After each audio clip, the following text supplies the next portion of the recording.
Kansooke okwebaza emirimu gyonna gy'otuusaako engalo gwe wenna ampuliriza era muneego guno mulundi tuzze okulaba rationalization of agencies. Kino mu kukyogera weesanga bannayuganda bangi eno wansi tebakitegeera, beebuuza kiki ekireese akasattiro mu bitongole bya gavumenti, kiki ekyo? Era kino mu bufunze gwe akasattiro koolabawo muganda wange kitegeeza nti waliwo abantu abamu abagenda okufiirwa emirimu gyabwe. Kati ke kasattiro ako era we wava okubeera ng'abantu obaolyawo bakirabanga ekibi, tewali nkyukakyuka sometimes etajja na disadvantages, naye kati okusinziira ku ngeri gye bagenda okubeera nga bakikolamu kino oba ekikirimu wansi kwe kubeera nga balongoosa empeereza ey'ebitongole ebya gavumenti. Kati wano ewaffe bo kye balowoozezza kwe kubeera nga ebitongole ebimu babiteeka wansi w'ebirala, kwegamba babikwata ne babiteeka wansi w'ebirala okusobola okubeera nga bakendeeza ku ssente obaolyawo ze babadde bakozesa okubyoperating oba operational costs mu kusasula abakozi, ofiisi obaolyawo nti kibadde kirina ofiisi zaakyo sitaafu eri separating erina okubeera ng'esasulwa n'ebirala. Kale kwegamba mu kubigattagatta bwe batyo nga bagenda bafunzafunza yemu ku nkola gye balowoozezza nti yegenda okubeera nga erongoosa obaolyawo obuweereza. Ebimu nti bibadde tebikola bulungi, kwegamba nga kumpi tekirina nnyo makulu okusinziira ku kunnyonnyola kwa General Museveni kwe nategeera. Kakati olwo ne basalawo babigattegatte bwe batyo babifunze nti byali badde ebitongole katugeze singa biba ebitongole 10 kitegeeza bafunemu ebitongole 5 oba 4 oba 6 mu kulongoosa empeereza yaabyo. Kino kitegeeza nti abakozi ba gavumenti be bakoseddwa, newankubadde nga si be bokka bakoseddwa. Kaabi wa bodaboda kitegeeza abeera akoseddwa nti stage eyo ebadde awo kumpi eri oba ofiisi y'ekitongole ekimu, kitegeeza nti egenda kuba tekyalina bakasitoma. Abatunda emmere ababadde bagitambuza mu ziwoofiisi ezo kitegeeza era bajja kuba nabo tebakyalina bakasitoma mu kitundu ekyo, kubanga baziba basifutize bagenda mu kitundu ekirala. Abamu bagenda kufiirwa emirimu gyabwe. Kitegeeza nti abadde asomeseza omwana mu ssomero eri 5,000 ayinza okumuggyayo n'amuteeka muli 2,000. Bwe bityo ng'era bw'omanyi enkyukakyuka bwe ziri nti oleme kulowooza nti oba olyawo bunkenke nga bwe mbadde nkugamba nti buli ku bakozi ba gavumenti okusinga nti yes kubanga be bali direct oba effect ebatuukirako butereevu. Gwe wa bodaboda eyinza obutakutuukako mangu nnyo kukitegeera kuba osobola okweyiyiza ewalala. Ku nsonga eno kasinaba kugenda wala, nze mpa amagezi abakozi ba gavumenti abamu abasobola okubeera nga bawuliriza nti kizibu nnyo okukola bizinesi wano Uganda, naddala abo baagala okubeera nga bakozesa ettaka lyabwe lye balina eyo gye balirina yonna, nti weetaagako omuntu ayinza okuwabula n'akugamba nti oyagala kukola ki, njagala kukola kino, kubanga kati abanajjadda investment ebintu ebimu babibaddemu ne bamanyi obulabe bwabyo, naddala ku nkulaakulana ku ttaka nti oyagala kulimirako, oyagala kulundirako byennyanja. Bwe bityo basobola okunnyonnyola ne bagamba kino nakino okusinza ku sizoni bweti osobola okufunamu ssente bwe ziti, n'otandikira awo oba n'okozesa akasente katono bwe kati, akasente ko n'osooka n'okatereka kali n'okozesaako ssente entono bwe ziti, n'osobola okubeera nga ozannyisa ezo mpola mpola wano bw'oti nga bw'omanyiira embeera ekiwugu ekikuggwemu. Abanajjadda investments okukosa n'okubeera nti gwayagala okuzimba ogula poloti n'ebirala, kuba kiba kibinnya akasente ko kakubbako oba abafiira okukufera. Kubira omukulu Kizza Shafik, enamba z'essimu ziri awo waggulu okuli Najjadda investments,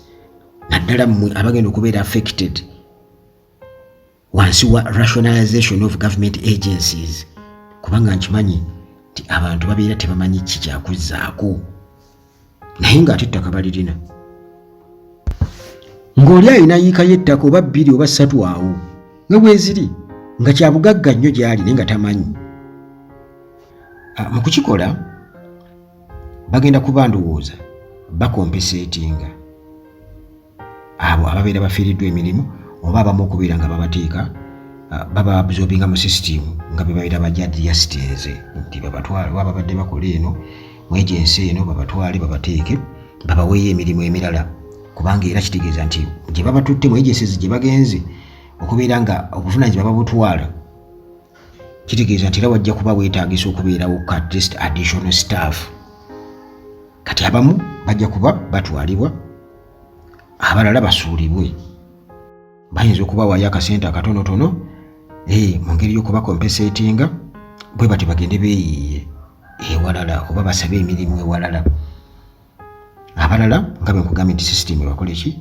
Ebawa emirimu, baba absorbingira mu mpola mpola. Kale ekyo kiri eri Public Service Commission okakasa nti ba government staff abakoseddwa mu nkola eno eya rationalization mu bitongole ebya gavumenti nti bakwasaganyizibwa nga bwe babeera compensated oba reabsorbed into the public service. Naye era ebya Uganda nga bwe bimanyi tebibulamu mivuyo nti bano weesanga nga nabo era bennyini bakirabira ddala nti bandirekebwa ebbali bwe batyo ne beerabirwa nti omulimu bagututte oba bagamba wabaawo already abantu abali awo makkati nga bo batekinga advantage mu buli situation ebeegwawo era beekubidde eddenduulu. Already wabaddewo dda akafubo nga aba Public Service Commission bodi baasisinkanye dda Anita Among, Speaker of Parliament, bano bakulembeddwamu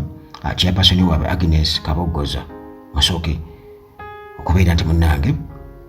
ayambako okuyimusa eddoboozi nti Speaker Anita Among ayambeko kubanga muganda wange okusinziira ku kigenda okubeerawo era Among yakakasiza n'agamba nti economic and social impact ey'okuleka ba affected employees jobless without compensation. N'agamba nti ekyo balina okubeera nga bakitunuulira nnyo kubanga muganda wange obulamu engeri bwadde butambulamu obw'abantu engeri babadde bebeezaawo ng'akalimu ke kasuwa ba dependents balina abantu ab'okulabirira ebyo byonna oba abo bonna babeera bali ku risiki y'amaanyi nnyo. Babeera bali ku risiki y'amaanyi nnyo okubateebereza okuba nti obadde okola ng'akalimu koolinawo kubanga buli omu munnange n'engalo zino bwe zitenkanankana buli omu apulaninga bubwe ngenza okwesanga nga oli ke kasuwa kokka kaabadde nako ke kalimu ako kati wakamuggyako ate ne batamuwa mulimu walala oba ne batamukompeseetinga ne bamujuliza emyaka n'emyaka ng'alina kumala kusuula akalulu akawa omuntu omu just ngeza bugeza nti bwe mutagira tiketi akalulu mutagira muti nzo butafuna kasente kamu ebintu bifaanaganako bwe bityo. Kale weesanga nti muganda wange waliwo abantu bangi nnyo nti obulamu bwabwe bugenda kubeera nga bukyuka era nga chances oba minzaani yeesulikidde ku kubeera nti nno wagenda kubaawo setback. Kati ate era kino era still tukize eri gavumenti nti byo nga gavumenti abakozi baayo ebakwasaganya etya mu kubasensitizinga nti batunula mu kyo ng'oggyeko ekyokubeera nga bakuŋŋaanya ssente ze babasalako ku misaala gyabwe ne bazitwala mu NSSF nti emyaka ayinza okuba tannagiweza oba oliawo ezigijjayo ate ng'olumu n'okusinziira ku musaala gw'abadde afuna nga size ennyingi eziriyo eziri awo. Naye gavumenti kitegeeza nti awo nga bwe batugamba nti waliyo zino zi parish development model emyoga n'ebirala, kitegeeza nti abakozi ba gavumenti erina omulimu ogw'amaanyi okubeera nga etunula mu retirement yaabwe naddala mu kubeera nti beeyimirizaawo nti beenyigira mu mirimu emirala ne babaako bye beetandikirawo bo nga bo ne balema kubeera nga balirayinga ku mirimu gya gavumenti gyokka nti baba tunuza mu nsonga eyo nti bw'oba nga osobola okulunda ente yes teekayo ente obeere ng'osobola okukamamu amata. Bw'obanga osobola okulima emmwanyi yes ku ssente ze bakuwa kubanga bo baba ne chances oba oli awo nga basobola okwewola oba oli akola mu national water asobola okubeera nga asobola okwewola ssente basobola omuwolayo ku ssente n'asobola okuba nga akola enkulaakulana aside nga bamaze okumulambika obulungi ennyo okusinziira ku busobozi bwe n'agenda ng'asasula mpolampola kubanga bo balina chance eyo naye weesanga nga ssente bazijjayo ne bagula amamotoka ne bavuga ne badda emisala bagikozesa bwe batyo ne ssente ze beewola nga bazikozesa mu ngeri bwetyo y'okwejalabya ekibaviirako okubeera nti nno kati ebintu nga bino ebijja olw'okuba nti gavumenti efunye obuzibu mu byenfuna akasente kakendedde olwo banoonya engeri gye basalamu costs gavumenti esobola okubeera nga bajeti yaayo efiitingamu bulungi nnyo kitegeeza nti wagenda okubaawo abali affected naye ng'ate obudde bubaawo nti abantu bano okubeera nga bayambibwako mpolampola bwe bati weesanga nti abantu abamu singa babeera bayambiddwako bagenda okuba nga n'emirimu baaritayarenga kyekivaako n'abantu abamu okubeera nga emyaka bagikuutiza tebaagala kuva ku mirimu emyaka giweddeko omuntu kyalina okubeera nga aweereza ng'omukozi wa gavumenti naye nga akyayagala okubeera mu public office kubanga talina wakulaga talina yadde olumu ennyumba asulamu ya gavumenti nti atuuka okubeera nti n'omulimu guggwawo ng'ate era talina wakutwala famire ye ng'ali mu nyumba ya gavumenti omwo bw'atyo akasente ke bamuwadde nga baakasiimu talina experience yonna alina ku bizinensi nti baali badde baweewaayo obudde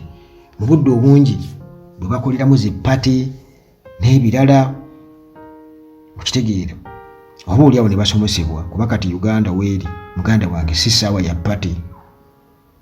sipate zirina okubeera nga zigendeera kuba kati ekintu nga kino kitegeeza kiba kigenda kusanya abantu go ge mazima naye abo abakola mu bitongole bya gavumenti okusinga newankubadde era nga kiba kirina engeri kikendeezaamuko ku nfuna ey'abantu abalala nga bwe nkumenyedde waggulu awo nti katugeeza ababodaboda ababadde babavuga balandiroodi nti oli abadde apangisa ennyumba ey'emitwalo 5 oyinza okwesanga ng'ate abaana abazizaayo mu kyalo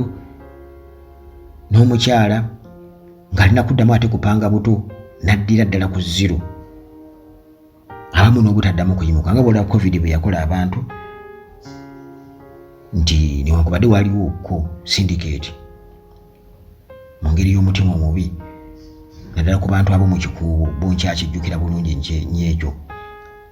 RCC yali Hudu Hussein yali akwasaganya ensonga ezo ne balemesa abantu okugyamu ebintu byabwe mu maduuka mu kikuubo awo ne bivundiramu ssente emmese ne zizirya nga baazisibira mu ziseefu bo balowoozanga nti naku 14 zokka nti batugambye bagenda kujja ne bongezaayo kati weesanga nti abantu babakwata naaweya ne babaawo ku ngeri ya kifiiriza kati omutima ogwo gutafa ku bantu oba abaali badde nga omuntu ogamba nti omuntu obutafa ku muntu munne tetujja gamba bannansi bannaffe kubanga ekyo kirala nakyo kiriko ebibuuzo biyitirivu kwegamba omutima ogwo ogutafa ku bantu bannaffe wano Uganda weeguli naddala eri abo abali mu bitongole eby'amaanyi oba balina obuyinza ebiseera ebisinga obungi